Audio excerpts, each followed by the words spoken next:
Hello dear students, today we will study about types of angles. So let's start. सबसे पहले हमारे पास आता है जीरो एंगल.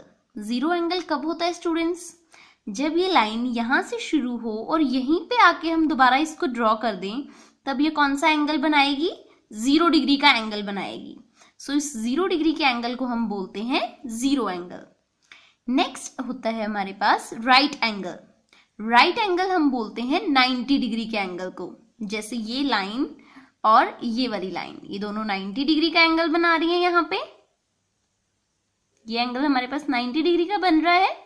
सो अब ये जो दोनों लाइंस हैं, ये ग्रीन वाली और ये ब्लू वाली, इन दोनों लाइंस को हम बोलते हैं परपेंडिकुलर लाइंस. जब दो लाइंस अपने बीच में 90 डिग्री का एंगल बनाती हैं, तब उस एंगल को हम बोलते हैं राइट एंगल और उन दोनों लाइंस को हम बोलते हैं perpendicular lines. Is that clear students? Next है हमारे पास स्ट्रेट एंगल. स्ट्रेट एंगल तब बोला जाता है जब दो लाइंस जिनके बीच में एंगल बन रहा है वो बिल्कुल क्या हो? स्ट्रेट हो. जैसे ये ब्लू वाली लाइन और ये यहाँ पे पिंक वाली लाइन, ये दोनों क्या है? बिल्कुल स्ट्रेट हैं. और ये यहां से लेके यहां तक कितनी डिग्री का एंगल बना रही हैं? 180 डिग्री का. सो 180 डिग्री के एंगल को क्या बोला जाता है? Straight angle. नेक्स्ट है students complete angle. Complete angle तो आप सभी जानते हो. जब इस लाइन से शुरू होके दोबारा पूरा एंगल कंप्लीट करके यहाँ पे आ जाते हैं हम, तब ये कंप्लीट एंगल कितना होता है? 360 डिग्री.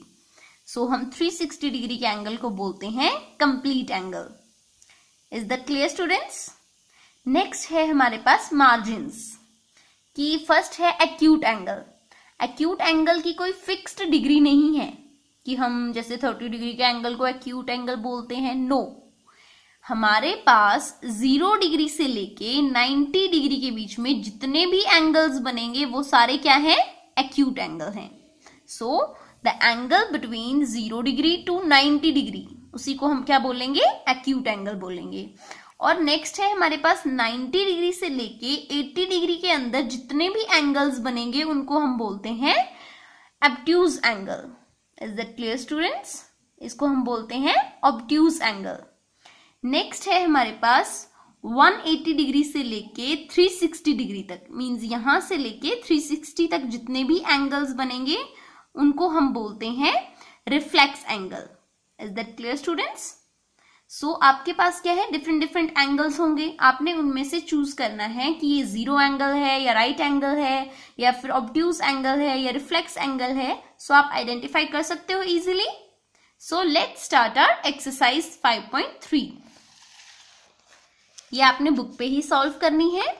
इसमें आप देखो फर्स्ट क्वेश्चन में, classify the angles as zero angle, straight angle, complete angle, acute angle, obtuse angle and reflex angle, जिनके मैग्नीट्यूड्स आपको यहाँ पे दिए हुए हैं.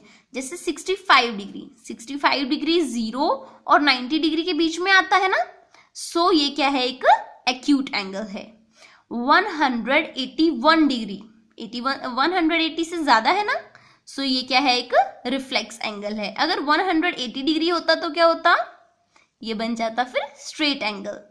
नेक्स्ट 0 डिग्री है तो हम उसको सिंपली 0 डिग्री ही बोलते हैं. नेक्स्ट अगर आपके पास इस तरीके से एंगल्स ड्रॉ किए हुए आ जाएं, तब भी आप इजीली आइडेंटिफाई कर सकते हो.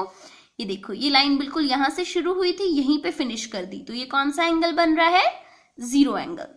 नेक्स्ट में देखो, यहां बीच में सेंटर में होता है 90 डिग्री का, 90 से ग्रेटर है तो ये कौन सा हो गया? Obtuse angle. इस तरीके से आपने बाकी एंगल्स भी क्लासिफाई करने हैं. नेक्स्ट स्टूडेंट्स आपके पास थर्ड क्वेश्चन है, name the pair of perpendicular lines in the following figures. आपके पास ये फिगर्स हैं, इनमें आपने परपेंडिकुलर लाइंस के नेम बताने हैं. जैसे हमारे पास, आपको याद होगा मैंने आपको अभी 2 मिनट पहले बताया परपेंडिकुलर लाइंस कौन सी होती हैं? जो आपस में 90 डिग्री का एंगल बनाती हैं. सो यहाँ पे AB और BC, इन दोनों के बीच में 90 डिग्री का एंगल बन रहा है. AB परपेंडिकुलर टू BC, ये जो साइन है ये किसका है? परपेंडिकुलर का है. तो ये साइन आप यूज कर सकते हो. बल्कि जैसे अगर आप लिखते AB is perpendicular to BC, तो उतना बड़ा आपको लिखने की जरूरत नहीं है, आप सिंपली ये सिंबल यूज कर सकते हो। जैसे हम पैरेलल लाइंस के लिए यूज करते थे, ऐसे 2 लाइंस ड्रॉ कर देते थे, उसका मीनिंग था पैरेलल लाइंस। यहाँ पे परपेंडिकुलर लाइंस हैं तो आप ये सिंबल यूज करोगे। इस तरीके से स्टूडेंट्स कोई भी फिगर हो उसमें आप परपेंडिकुलर लाइंस आइडेंटिफाई कर सकते हो। नेक्स्ट है हमारे पास matching. Acute angle. Acute angle कौन सा होता है स्टूडेंट्स? जो 90 से कम होता है। 0 और 90 के बीच वाले एंगल को हम एक्यूट एंगल बोलते हैं। सो लेस देन 90, इसके साथ हम इसको मैच कर देंगे।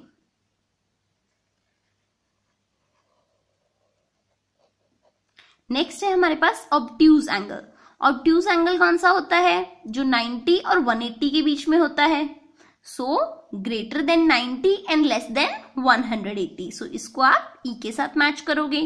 Next reflex angle. Reflex angle कौन सा होता है? जो 180 और 360 के बीच में हो, मींस ग्रेटर देन 180 और लेस देन 360। नेक्स्ट है student straight angle. Straight angle कौन सा होता है? 180 डिग्री का। और नेक्स्ट राइट एंगल कितनी डिग्री का होता है? 90 डिग्री। सो आपने इस पूरी एक्सरसाइज को अपनी बुक पे ही बिल्कुल neat and clean hand writing में कंप्लीट करना है। So do it.